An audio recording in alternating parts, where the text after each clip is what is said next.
Agence 16, la vidéo, vas-y, notre animation. Les Congolais, voici votre agence. Avec ingénieur, tonton Winga 16 mm. Papa, na Kevin, Agence 16, j'étais un Mila, Bazako, Kadesa, Kokola, toujours imité, mais jamais égal. 16 mm. 16 mm. 16 mm. 16 mm.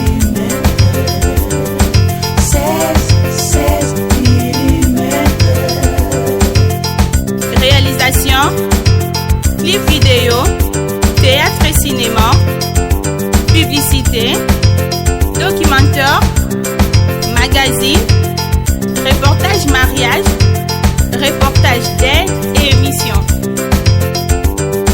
16 mm. 16 mm. Chers compatriotes, ce 30 juin 2019, la République démocratique du Congo va commémorer le 59e anniversaire de son indépendance.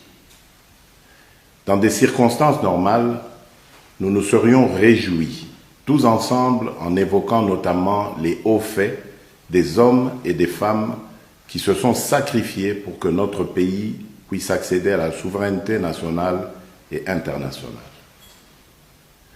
Tout en ayant une pensée pour ceux des pionniers de l'indépendance qui nous ont quittés et ceux qui sont encore en vie, les Congolaises et les Congolais ne peuvent que se rendre à l'évidence.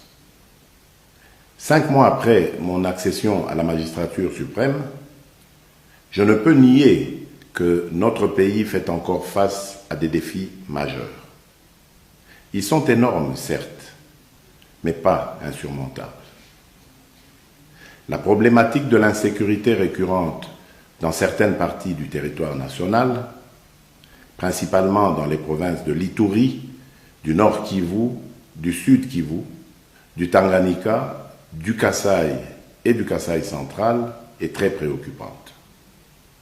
Je fais du rétablissement de la paix sur l'ensemble du territoire ma priorité, car il y va de la survie de centaines de milliers de compatriotes, de la stabilité des institutions établies, de la relance économique et du climat de paix avec tous nos voisins.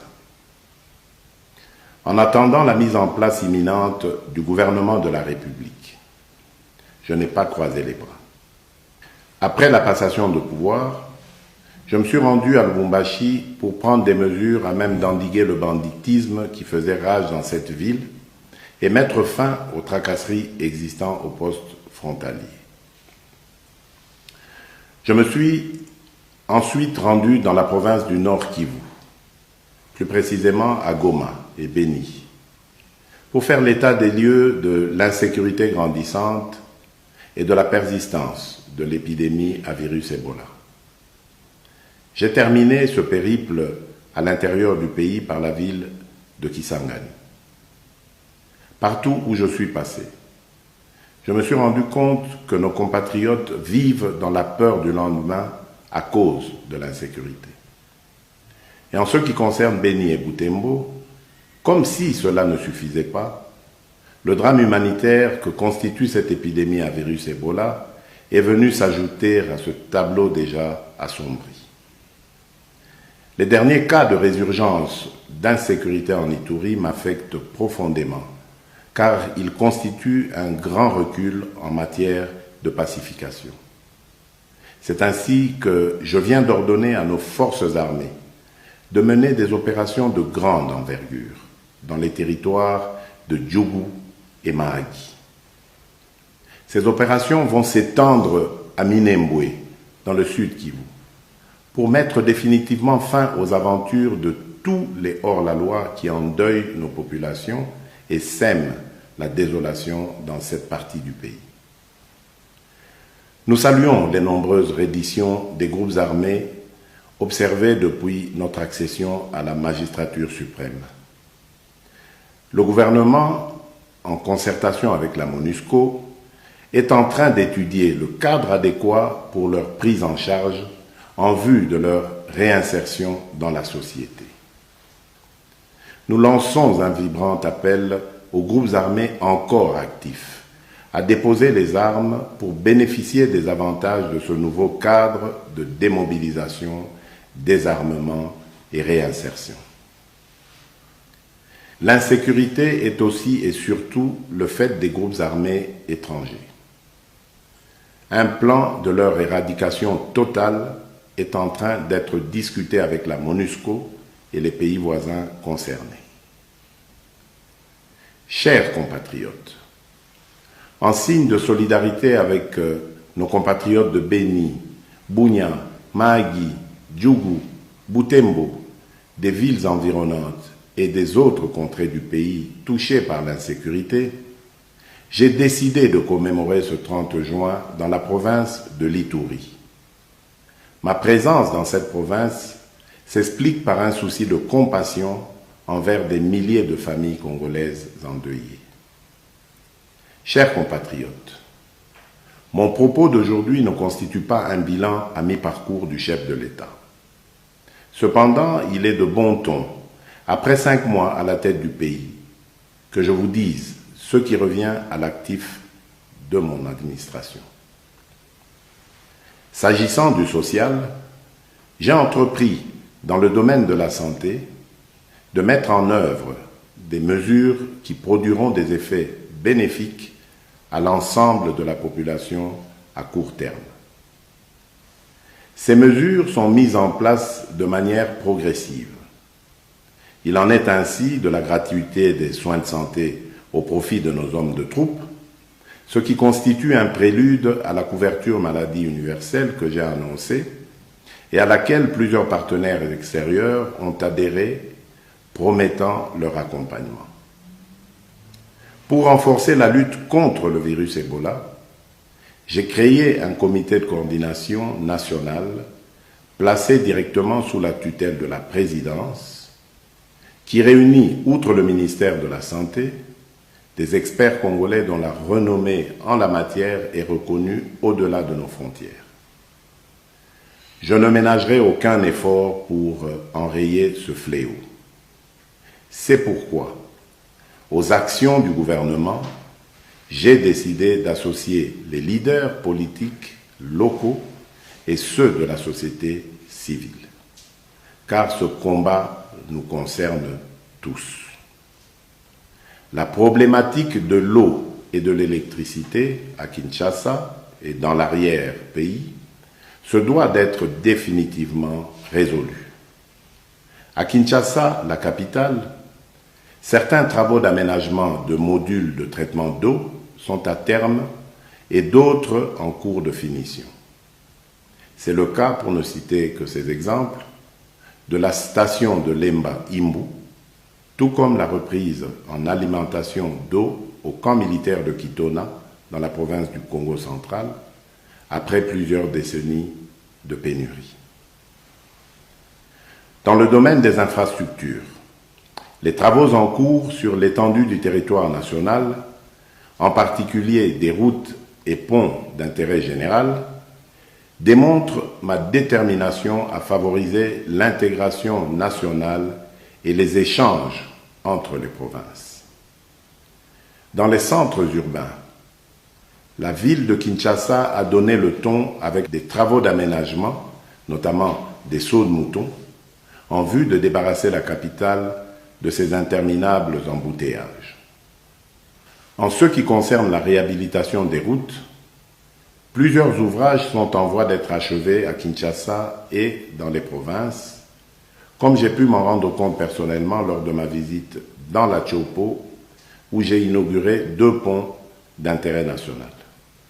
Des travaux de grande envergure ont été confiés à l'Office des routes dans toutes les 26 provinces et à l'Office des voiries et drainages en ce qui concerne Kinshasa et les principales villes du pays. S'agissant des travaux en province, ils concernent la réhabilitation et la réouverture des routes d'intérêt général, mais aussi la remise en état des ouvrages de franchissement, c'est-à-dire des ponts et des bacs. Nous construisons ces routes et ces ouvrages de franchissement pour une meilleure circulation des biens et des personnes sur l'ensemble du territoire national, ce qui va induire une véritable intégration nationale sur le plan économique. Les produits vivriers seront ainsi facilement acheminés des milieux ruraux où ils sont produits vers les grands centres urbains. Les échanges entre les différentes provinces, selon leurs spécificités et spécialités, vont entraîner l'embellie de notre économie aujourd'hui fortement extravertie. Mon objectif à terme est d'assurer l'autosuffisance alimentaire à toutes les Congolaises et à tous les Congolais. Il est en effet incompréhensible que la République démocratique du Congo, dotée d'innombrables ressources naturelles telles que des terres arables, des fleuves et des rivières poissonneux, des pâturages, puisse importer la quasi-totalité des biens de première nécessité. Le même élan sera poursuivi pour certaines mesures préconisées concernant notamment la baisse des prix des denrées alimentaires.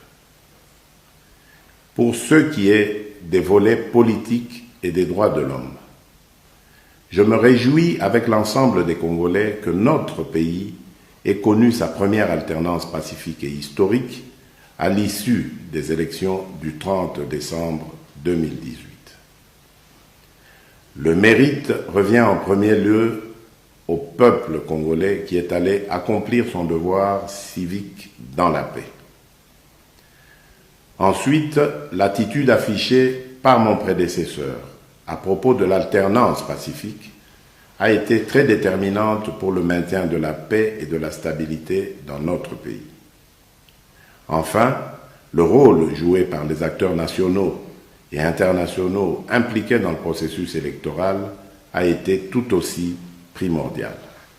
Concernant les libertés publiques, je ne vous cacherai pas ma satisfaction d'avoir permis la concrétisation de la décrispation politique telle que stipulée dans l'accord de la Saint-Sylvestre. Les exilés politiques sont de retour. Les réunions et manifestations politiques se tiennent sans aucune entrave. Je tiens à vous rassurer sur ce chapitre que les choses iront de mieux en mieux et dans le strict respect des lois de la République et de l'établissement d'un État de droit. Nous n'avons plus de cachots privés dans notre pays. Nos pénitenciers se vident de leurs prisonniers politiques et d'opinion. Plus de 700 prisonniers ont pu être relaxés, comme vous avez pu vous en rendre compte avec la libération notamment de certains cas dits emblématiques. Et pour respecter les standards dans le milieu carcéral, j'ai décidé de l'assainissement des prisons qui sont devenues de véritables mouroirs et de l'augmentation de leur capacité d'accueil. C'est dans ce cadre que les travaux entamés au niveau du centre pénitentiaire de rééducation de Kinshasa, communément appelé prison de Makala, constituent la première étape. Si toutes les manifestations publiques qui se sont tenues jusqu'à ce jour n'ont connu aucun mort, aucune arrestation dans les rangs des manifestants, il est cependant déplorable de constater que ce sont des éléments de la police nationale qui se retrouvent agressés ou grièvement blessés. C'est le cas de la dernière manifestation organisée le 23 juin dernier à Kinshasa. Je me suis personnellement rendu au chevet des victimes d'actes de vandalisme commis par des inciviques, des manifestants mal encadrés qui n'ont pas hésité à s'attaquer aux ouvrages publics, aux paisibles citoyens et à leurs biens. Ceci doit prendre fin et la loi doit s'appliquer dans toute sa rigueur, car je refuse que certains leaders mal intentionnés puissent confondre démocratie et anarchie. Pour renforcer la protection des droits humains, j'ai créé récemment un organisme chargé de lutter contre la traite de l'être humain. Toujours sous ce chapitre, il n'est pas vain de signaler que toutes les tendances politiques ont désormais accès aux médias officiels, notamment la radio et la télévision nationale congolaise, RTNC en sigle. Mes chers compatriotes, 5 mois après mon avènement au pouvoir, je ne peux produire de miracle. C'est pourquoi je fais appel au patriotisme de tout un chacun pour les nombreuses réformes à réaliser en vue de répondre aux besoins multiples et variés de la population. Si nous adhérons tous à la vision selon laquelle tout doit être fait et doit revenir d'abord au peuple, celui-ci a aussi sa part de responsabilité, particulièrement dans le changement des mentalités. Dès lors, je vous exhorte tous à regarder dans la même direction. Notre pays ne pourrait qu'en retirer le plus grand bien. De nouvelles opportunités s'offriront aux Congolais. À la faveur de l'amélioration en cours du climat des affaires, la diversification de notre économie attirera de nouveaux investisseurs. Des emplois seront créés au profit des chômeurs et surtout de nos jeunes. Chers compatriotes, enfin, s'agissant de la diplomatie et de la coopération régionale, dès ma prise de fonction, j'ai procédé à la réouverture de la maison Schengen pour normaliser nos relations avec l'Union européenne, qui est un partenaire traditionnel de notre pays. J'ai organisé un premier déjeuner diplomatique. J'ai décidé d'échanger régulièrement avec tous les ambassadeurs accrédités dans notre pays. C'est dans ce cadre que j'ai reçu au mois de février dernier tous les ambassadeurs pour parler avec eux de ma vision en politique étrangère. Dans ce même cadre, j'ai tenu à mettre en place des déjeuners diplomatiques, dont le premier s'est tenu avec les ambassadeurs de l'Union européenne et du Canada. Cet exercice va se poursuivre avec les ambassadeurs des autres pays. Dans ce domaine, ma politique sera celle de l'ouverture au monde dans un partenariat gagnant-gagnant. Quant à la coopération régionale, la position géographique de notre pays, située au carrefour de plusieurs organisations sous-régionales, lui confère un rôle majeur dans l'intégration africaine préconisée par les chefs d'État regroupés au sein de l'Union africaine. L'intégration africaine étant l'objectif ultime, j'ai entamé des voyages au niveau de la région pour partager cette idée avec mes pairs.